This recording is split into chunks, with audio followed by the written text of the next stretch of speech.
মৃত্যু এক অনিবার্য সত্য। তবুও মৃত্যুকে ফাঁকি দিতে যুগে যুগে মানুষ কত কিছুই না করেছে। পুনরুজ্জীবনের আশা জাগিয়ে এবার মরদেহ সংরক্ষণের ব্যবসা খুলে বসেছে এক জার্মান প্রতিষ্ঠান। তাদের দাবি $2 লাখ খরচে মিলবে দ্বিতীয় জীবনের সুযোগ। কিন্তু তারা এই কাজটি কিভাবে করবে?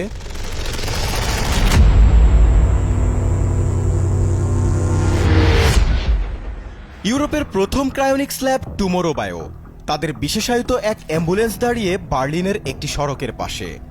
উদ্দেশ্য একটা ফোন কলের, সাথে সাথেই ছুটবে লাশের খোঁজে। ল্যাবে আনার আগেই গাড়িতেই চলবে হিমায়িতকরণ আর ধোয়া মোছার কাজ।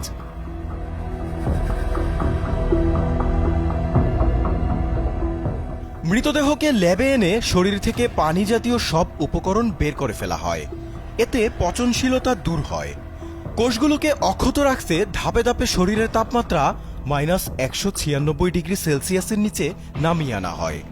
এ সময় ক্রায়োপ্রোটেক্টিভ এজেন্ট, ডাইমিথাইল সালফোক্সাইড আর ইথাইলিন গ্লাইকোলের মতো কেমিক্যাল প্রয়োগ করা হয়। তাপমাত্রা হিমাঙ্কের নিচে নামলেও শরীরের ভেতর ও বাহিরে কোনো বরফ জমবে না।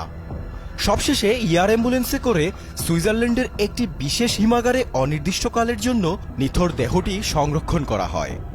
এজন্য সর্বোচ্চ $2.5 লাখ পর্যন্ত গুনতে হতে পারে।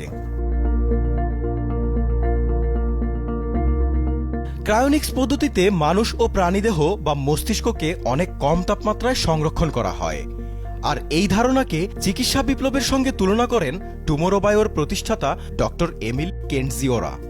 তিনি মনে করেন, একসময় অসম্ভব মনে হলেও এখন অহরহ অঙ্গপ্রত্যঙ্গ প্রতিস্থাপন হচ্ছে। চিকিৎসা বিজ্ঞানের অবদানে আগামীতে হয়তো মরদেহে প্রাণ ফেরানো সম্ভব হবে। তাই অক্ষতভাবে দেহ সংরক্ষণ করা সবচেয়ে জরুরি।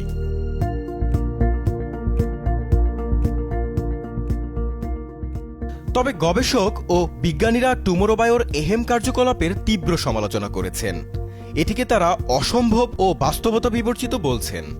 কারণ কোনো মানুষকে ক্রায়োনিক্স থেকে সফলভাবে পুনরুজ্জীবিত করার নজির নেই। তাছাড়া মৃত্যুর সঙ্গে সঙ্গে দেহে পচন শুরু হয়, মস্তিষ্কের কোষগুলো দ্রুত নষ্ট হতে থাকে, স্মৃতি ও ব্যক্তিত্ব মুছে যায়। তাই অঙ্গপ্রত্যঙ্গ ট্রান্সপ্লান্ট করা গেলেও ভবিষ্যতে পুনরুজ্জীবনের সম্ভাবনা প্রায় অসম্ভব।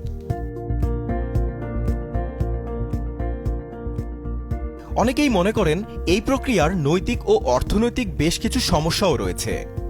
ভবিষ্যতে যদি সংরক্ষিত মৃতদেহগুলোর দায়িত্ব বংশধরের উপর পড়ে, তাহলে তারা কি করবে?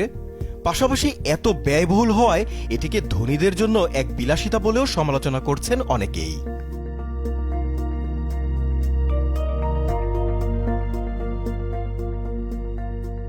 তবে সমালোচক ও বিজ্ঞানীদের সংশয়কে বুড়ো আঙুল দেখানো লোকের সংখ্যাও কিন্তু নেহাত কম নয়।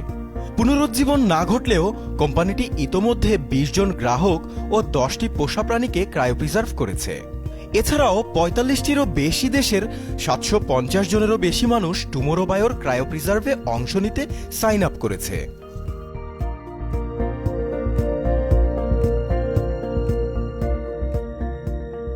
ক্রায়োনিক্সের সমর্থকরা বিষয়টিকে ঝুঁকি হিসেবে দেখলেও সম্ভাব্য সুফলকে অগ্রাহ্য করতে কিন্তু একদমই ইচ্ছুক নন।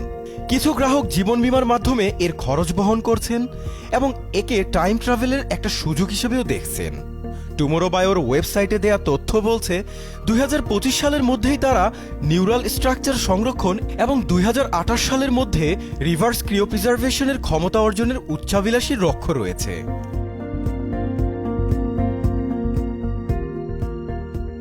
ক্রায়োনিক্স এখনও একটি অনুমান নির্ভর বিজ্ঞান, তাই এটি এখনও নিশ্চিত নয় যে ক্রায়োনিক্স পদ্ধতি সত্যিই মানুষকে দ্বিতীয় জীবন দিতে পারবে, নাকি এটি চির অধরা এক স্বপ্ন হয়েই থাকবে। জাকারিয়া হোসাইন, যমুনা নিউজ।